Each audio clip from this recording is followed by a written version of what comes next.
Kenapa sih harus ada nabi-nabi di dunia ini? Kenapa Tuhan nggak langsung aja install wahyunya ke diri kita masing-masing saat kita lahir? Kenapa harus lewat perantara nabi-nabi? Pertanyaan ini sering banget dianggap tabu. Padahal, kalau dibedah pakai logika, jawabannya ternyata sangat masuk akal.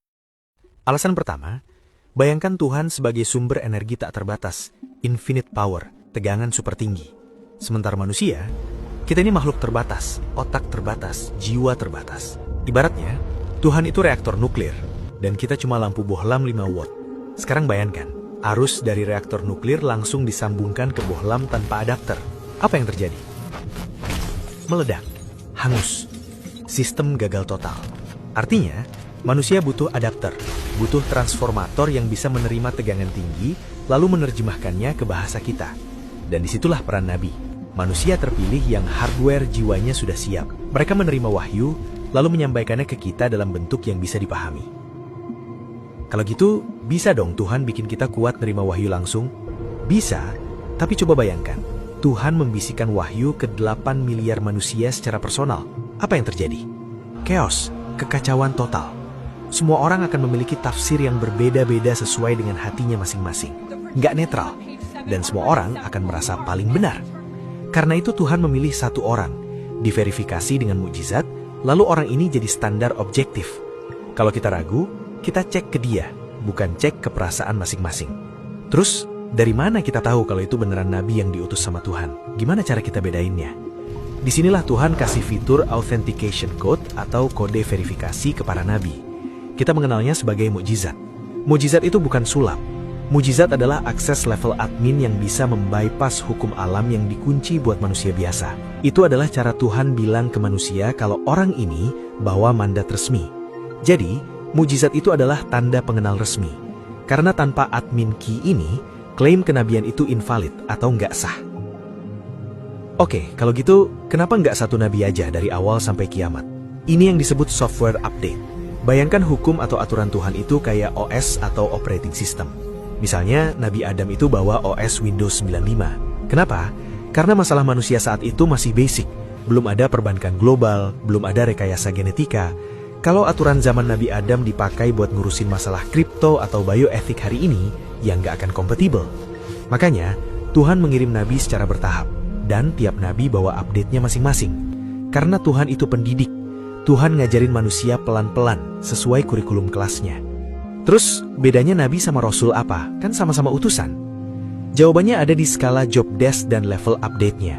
Tugas Nabi mengingatkan kembali aturan lama, tanpa merubah sistem inti. Jadi OS-nya tetap sama, cuma diperbaiki errornya. Sedangkan Rasul itu ibarat major update, kayak update dari Windows 10 ke Windows 11. Rasul datang bawa kitab baru dan hukum baru. Makanya jumlah Rasul jauh lebih sedikit, karena major update nggak terjadi setiap hari. Kenapa semua nabi diutusnya di Timur Tengah? Kenapa nggak di Antartika? Ini murni karena masalah geopolitik dan strategi distribusi. Coba lihat peta dunia kuno. Timur Tengah itu satu-satunya wilayah daratan yang menghubungkan 3 benua sekaligus, yaitu Asia, Afrika, dan Eropa. Timur Tengah adalah ruang tamu dunia, atau hub servernya peradaban.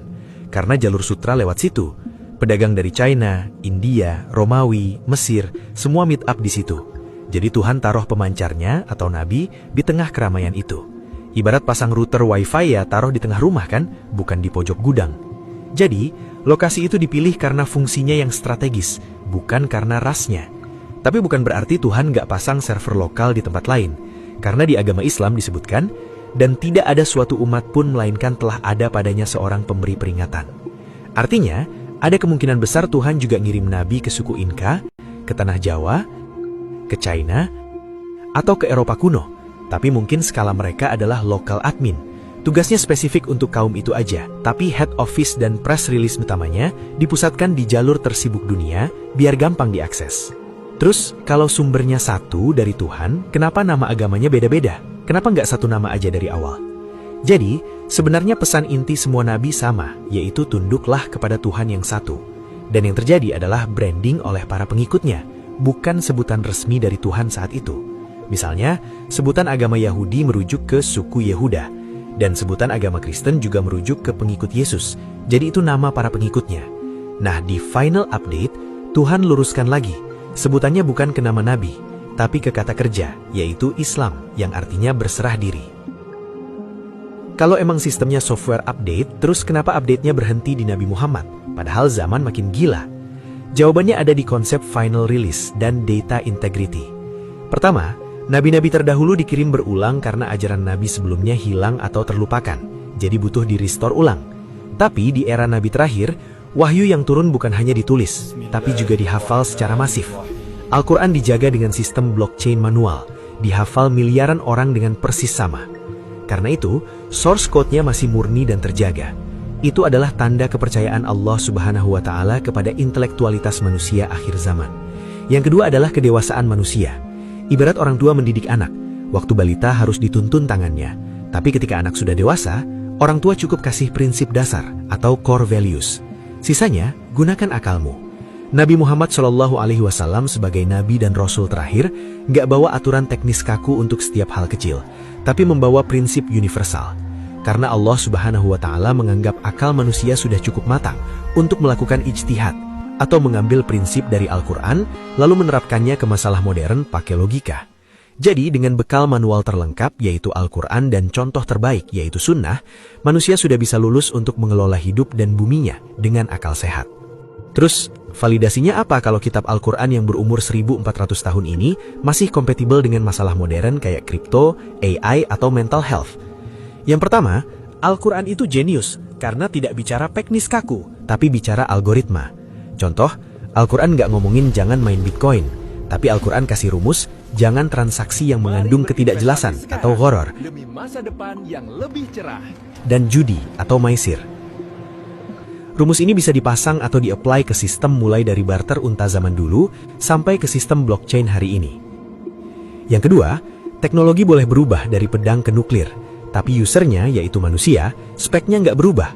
Manusia masih punya ego, hawa nafsu, keserakahan, dan kecemasan yang sama dengan orang zaman dulu. Al-Quran itu manual untuk menata jiwa manusia, bukan cuma menata alatnya. Selama manusianya masih punya hati, obatnya masih relevan. Yang ketiga, ada banyak ayat yang dulu dianggap kiasan ternyata baru terbuka kuncinya sekarang. Contohnya soal embriologi, expanding universe atau semesta mengembang, sampai garis edar matahari.